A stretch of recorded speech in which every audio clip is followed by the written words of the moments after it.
Oh, we survived the Camino. The whole thing. 40 days, 800-ish kilometers, and 500 miles, thereabouts. The last 114 kilometers was with my brother, and he got the easiest part of it. It was a quick little walk through the woods. I would call it fairly flat. There were a few undulating hills, but they were nothing compared to the 2 mountains we had to climb before we picked him up from Soria. And yet, within his 5 days, he still managed to develop shin splints, which is unfortunate for him. They're not fun to deal with at all, but he bounced back just in time so we could book it into Santiago the next day. We had a 12 o'clock mass to attend, and lunch plans we couldn't miss. Steph, Harry's wife, ended up joining us for that last day. It was a nice 12-miler, and it was just to give her a little taste of the Camino. They're thinking about doing the Portuguese route and then some other hut-to-hut hikes like the Dolomites some other day in the future.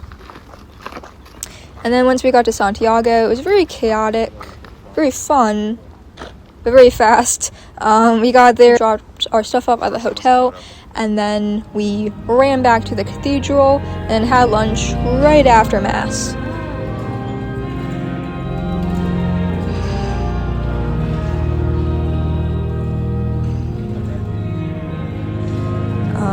There we got to say goodbye to the remaining members of our Camino family, and then again to some other people at dinner.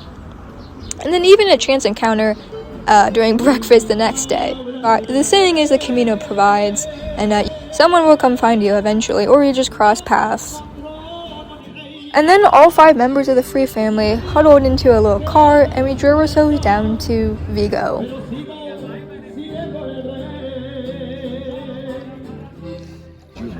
My sister had a baby, and I took it over because she passed away. And just like that, the Camino was over on a random Friday, and by Saturday morning, we were normal tourists again on July 4th with no fireworks. Anyways, I recently called a friend who asked me how the Camino was.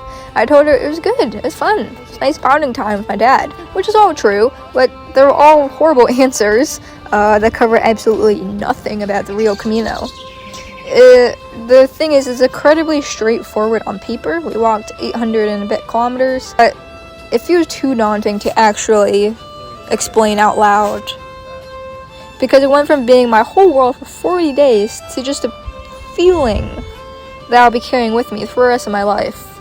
That feeling comes from all of the people you met, and that will be another video, so stay tuned for that some other day.